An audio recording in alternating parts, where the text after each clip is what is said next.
And the conversation that we have been having over the last couple of days, and there are folks who say, no, don't talk about it, because if you talk about it, you're going to fan the flames. But I think that that's where the danger lies, that you don't speak about it, and so it creeps upon you, and that you don't address the issue. And I likened it to a puppy that you pick up on the road thinking that it's stray, and then you bring it into your home, and then you feed it and you bathe it and you care for it, and then you find out later that it is actually a hyena, but it has already grown, and at that point when it is attacking you is when you think that you want to get rid of it. The undertones of tribalism. Whereas I don't think that there's anything wrong with anybody identifying with their tribe, where they're from, that there's hate that has been created on that very same thing, and that Kenyans don't hate each other on tribe. They don't. I don't think so. But that there's a small group of people who want to use it to then continue to separate people. How do you deal with this issue? You sat on the NCIC. We have now a newly constituted NCIC, who folks are already accusing of sitting on the fence when it comes to dealing with these things. But things are said in public, and then they're quickly retracted by an apology, which everybody's supposed to accept. But it doesn't run away from people's minds. We're going to talk about a lot of things come Game Plan 2027, but this is one of them that's sticking out like a sore thumb. Is it possible to deal with this thing once and for all, or do we continually talk about it in order to keep it at bay? Let me start by saying that it's possible to deal with it. Because the people propagate tribal hate. First of all, they're extremely few, and they're the political class. These are the same people basically stealing from you and using the tribe as a cover. They are extremely inefficient. There are people who have to hide their incompetence behind the tribe. But what you said in the beginning, that some people don't want to talk about it, that is very wrong. You must talk about it. Because it's by talking about it that we can actually expose the hypocrisy behind the tribe.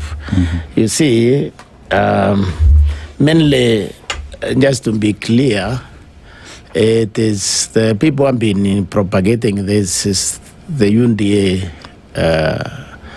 it's the UNDA brigade, who have now been followed by sections of ODM, the one now which is in the government.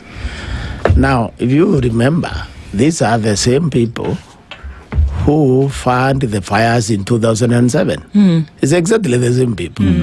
What is unfortunate is none of them was actually held to account, and that is why we must deal with impunity. I said it's possible to deal with this, because if we can address impunity, then we can deal with this with the finality.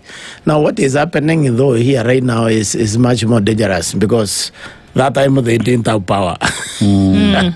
Now they have power. Now they can actually bring the whole house down. You know, there was last week a story going around about the donkey, which a man bought a donkey for the first time, and he was really happy about it. And he never wanted his donkey to get lost in the village. So he put it on top of his roof. And he sold the donkey all the streets in the town, so that in the event is lost, he can know how to come back home.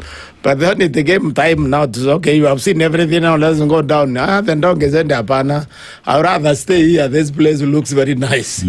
So the more he persuaded, the more the donkey started disturbing in the house and kicked him.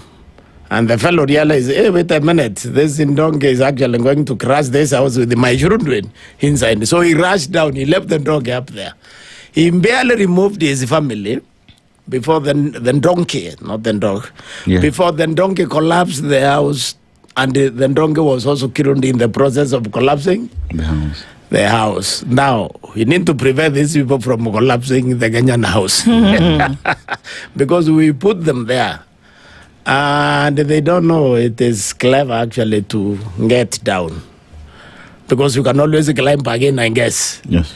So the the tribe or beating the tribe on drums is not a very intelligent thing. For example, let's take Hassan Homari, who was lambasting the Gikoyos in Coast with the president there, I think the deputy president, and none of them kind of said, remember this is Secretary General of the ruling party speaking. But you see, what you don't know is the trouble with that kind of behavior. The trouble with propagating hate, it can boomerang on you. This guy can end up waking up the Mijiganda. They suddenly realize, oh, this guy is an Arab. He's claiming to be speaking for Coast people, whatever he's speaking for. But my friend, you are an Arab and you are sitting on our land for many years. You understand that? So you don't walk that path because usually it's a difficult one. And you can take an example from Russia, Vladimir Putin's Russia. When he invaded Ukraine, he told us it was supposed to last for 3 days or 3 weeks. Yes. Now it's 4 years. They are going on. So you can start a problem. You can initiate it. But trust me, it will not work the way that is the way you planned it. That's why the path of peace is always the nicest one. Now, when you look at the country, though, why I know for sure these people will fail. Because first, they are failed in leadership, they are failed in governance. That is why they are reaching out to their own playbook of tribal games, which now have been overtaken by events. If you take this country to 2007, you realize that violence, of course, was cooked for some time. It didn't start in 2007, it started in 2005.